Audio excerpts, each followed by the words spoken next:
Let's see in this module about some aerobic process that is used in the effluent treatment.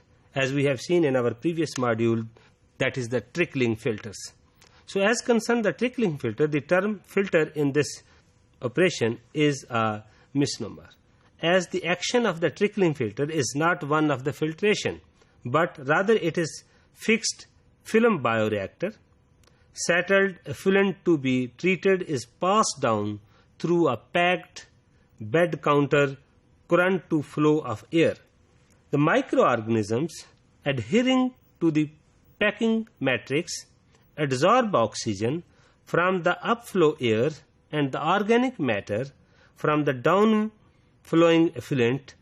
The latter is then metabolized and the effluent streams BOD reduced. So this is the principle on which the trickling factor acts.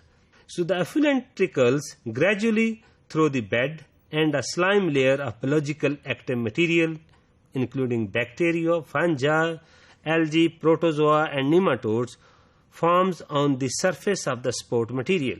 So you can see in the next slide the trickling filter. So you can see the effluent is here, and then there is a rotating arm, and then there is a packing material. So you can see that. So this is a influent spray and the rotating drum, and this is the packing matrix. So because of the trickling filter do not have both the high specific area and a high voidage, they are less suitable for the treatment of large volume of the strong industrial effluent. So this trickling filters is mostly used a small quantity or a small industries effluent treatment. So as concerned, then the other is that is the biologically aerated filters, BAFs. So as concerned the BAFs, the biological aerated filters are the relatively recent development based on the trickling filters.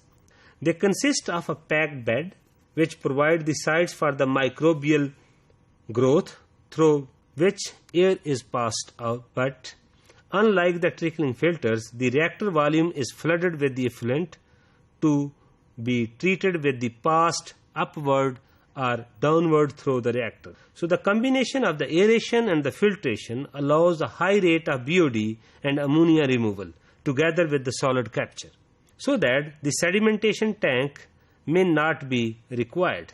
So this is the basically the improved version of the trickling filters. So as concerned the third possible techniques, that is activated sludge process.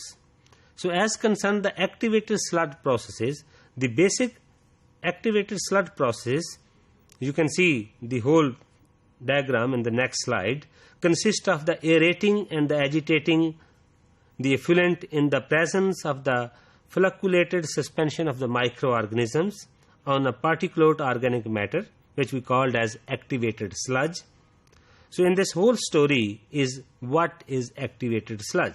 So activated sludge is basically the flocculated suspension of the microorganism on any particulate organic matter. So this process is mostly widely used for the biological treatment process for both domestic and industrial wastewater treatment. So a number of modifications of this basic process can be used to improve the treatment efficiency for the more specific purpose, such as denitrification, tapered aeration and stepped feed aeration are used to balance the oxygen demand with the amount of oxygen supplied.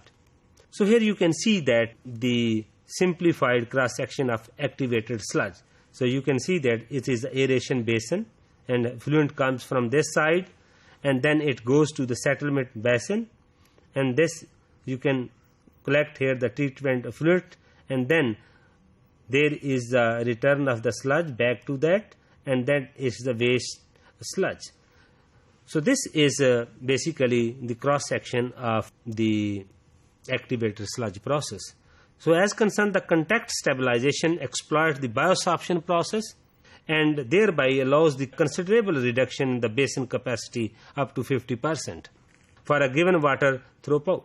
The denitrification can be accomplished in an activated sludge plant when the first part of the basin is not aerated. So in advanced activated sludge treatment plant, the amount of dissolved oxygen available for the biological activity is increased to improve the treatment rate. So the activated sludge treatment is actually the biological treatment, and the sludge activated is basically the microorganism that is very active in conditioning the effluent.